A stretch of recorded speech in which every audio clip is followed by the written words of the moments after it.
कोइल बलाल दुनु मोरा गाल रे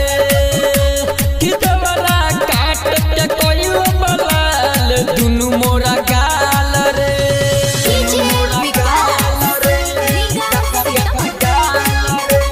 रिकॉर्डिंग स्टूडियो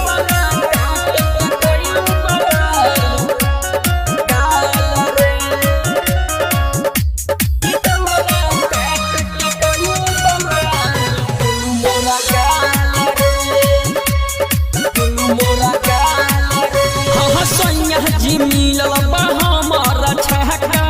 चले ना एकरा से काम हो राजा जी मिलल बा हमारा छक्का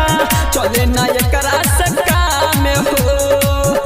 एकरा से निमन रहे नई हर के यार रे एकरा से निमन रहे नई हर के यार रे कि देवरा काट के कोइल बलाल दुनु मोरा गाल रे कि देवरा काट के कोइल बलाल दुनु मोरा गाल रे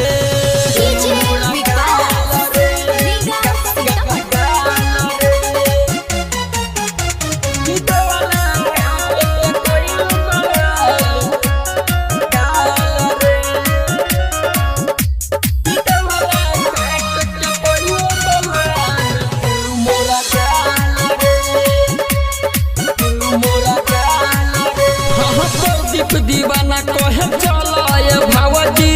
जल्दी तू सजिया पर चंदन चंचल कहे चलाए भावजी हमारा संगे जल्दी सजिया पर कृष्ण हम दर्द के जागल रहे जुनून रे कृष्ण हम दर्द के जागल रहे जुनून रे कि देवरा काट के कोइल बलाल दुनु मोरा गाल रे कि देवरा काट के कोइल बलाल दुनु मोरा गाल रे गवना करा के सोइया गोइले